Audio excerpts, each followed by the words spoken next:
This will be the first in a series of messages on demonology. And by way of introduction to my message, I would like to read to you a verse from the prophet Jeremiah, Jeremiah chapter 6, verse 14. It is possible that when I first read this verse, you will not exactly understand how it applies to the topic demonology, but I'll read the verse and then I'll seek to explain how I relate it to demonology. The verse reads as follows: They have healed also the hurt of the daughter of my people slightly, saying, Peace, peace, when there is no peace. This is God's charge against the religious leaders and priests of his day, that they claim to have offered healing to his people, but it was not a genuine healing. The King James Version says, they've healed the hurt of the daughter of my people slightly. And this is explained by saying they say peace, peace, but there is no peace. In other words, they had a religious front, they had the religious language, they had the services at the temple, but they didn't have the real inner experience which God desired them to have. They didn't have that deep settled peace which comes from true faith in God and obedience to his word. And over the years it has been borne in upon me that this is true of multitudes of professing Christians. They don't have what they profess to have. They're not specifically insincere, but they've been brought up to sing hymns about peace and joy. Their church or the denomination teaches them that Christians have peace and joy. Some of them are even trained to go out and witness to others that they have peace and joy, but really their hurts have only been healed slightly. There's a cover-up for something that has never been dealt with deep down inside. To give you just a little illustration of this, I was in Auckland, New Zealand a couple of years back with a Baptist family, and the lady in the family was a teacher in a Sunday school, a sort of young adult Sunday school class, and they had a trained nurse in the Sunday school class who was not a believer but was there because she was interested and really seeking. And they were talking about what the gospel does and how it gives people peace and joy and victory. And she stood up one day and she said something like this: well, she said, when I don't have to visit the homes of the members of your church and administer sedation and tranquilizers on a large scale, she said, I'll believe in the peace and joy that you tell me that you have. But when your people are living on tranquilizers and sedation, there can't be all that peace and joy that you're talking about. And I think this is a very real, let's say, criticism. Christians have been trained to believe that they have something. They speak as if they have something. They try to look as if they have something. They even feel guilty if they don't really have it. They still have to put on the front because that's the way people act in church, and if they claim to be Christians, that's how they're supposed to behave. But somehow deep inside, there isn't that inner reality that corresponds to what they say they have.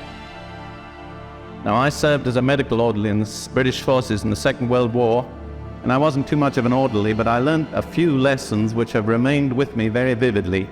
And one was an incident in the North African desert when a British soldier was brought into the reception station with a shrapnel wound in one shoulder, which had come when a bomb had exploded somewhere near him. And he took off his shirt and his upper garments, and he was naked to the waist.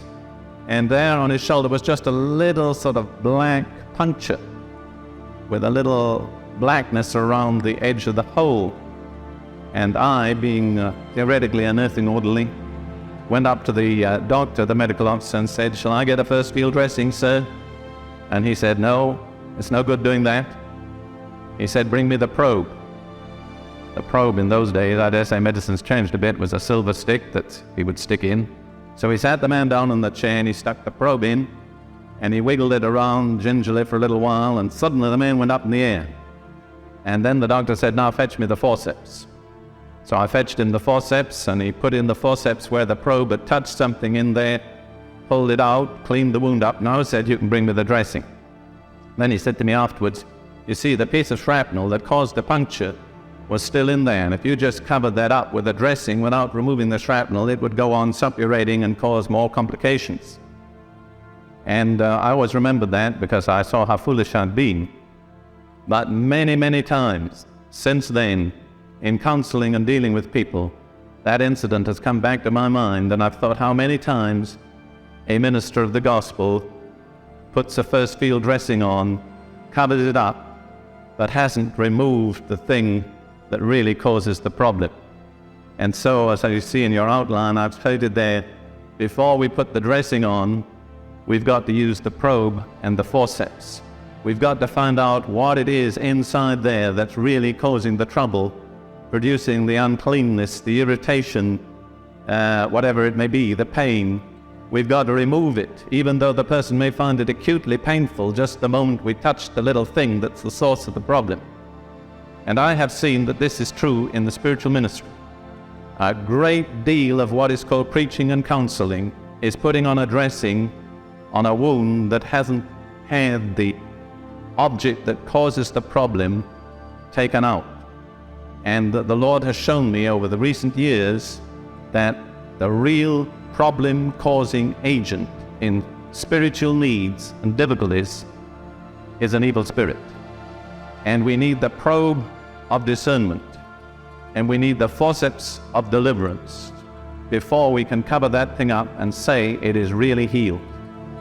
And I must testify from experience that over the years I've seen so much of this covering a thing up that hasn't really been cleansed and brought to the light and dealt with, that I'm sick of it.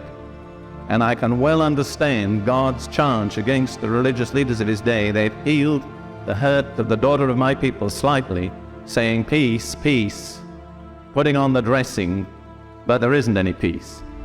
And I would say to you this evening that in most Christian congregations you find very little real peace. You find very few people that have a deep, settled inner tranquility. You find very little real, spontaneous, overflowing joy. You find a lot of people trying to look good, trying to look happy. You find not a few preachers and song leaders that try to make people feel happy. And I don't know how it may be with you, but nothing makes me feel more unhappy than somebody trying to make me feel happy when I'm not happy. And I call that just covering the wound up and healing the hurt slightly.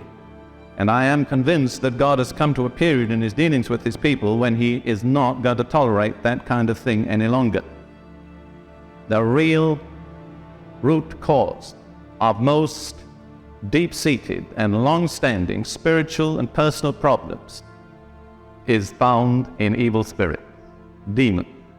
In a later study, I'm going to try to give a little account of the nature and activity of demons or evil spirits. Let me just say for the present that I'm using the two phrases interchangeably, demon or evil spirit. I also noticed the words of Paul in 1 Corinthians 9:26, speaking about his own ministry. He says, I therefore so run, not as uncertainly, so fight I, not as one that beateth the air.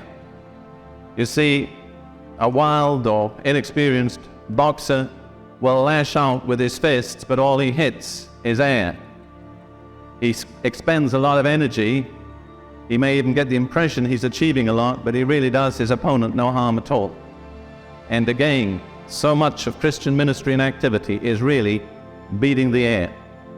It's lashing out with words and sermons and prayers, but if you don't know the real nature and whereabouts and activity of your enemy, it's a happy coincidence when you land a blow on it.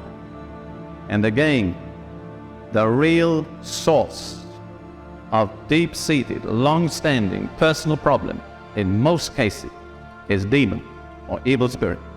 And until we come to detect them and realize and acknowledge their presence, know how they operate, and know the means to deal with them, we are mainly operating like someone that is beating the air.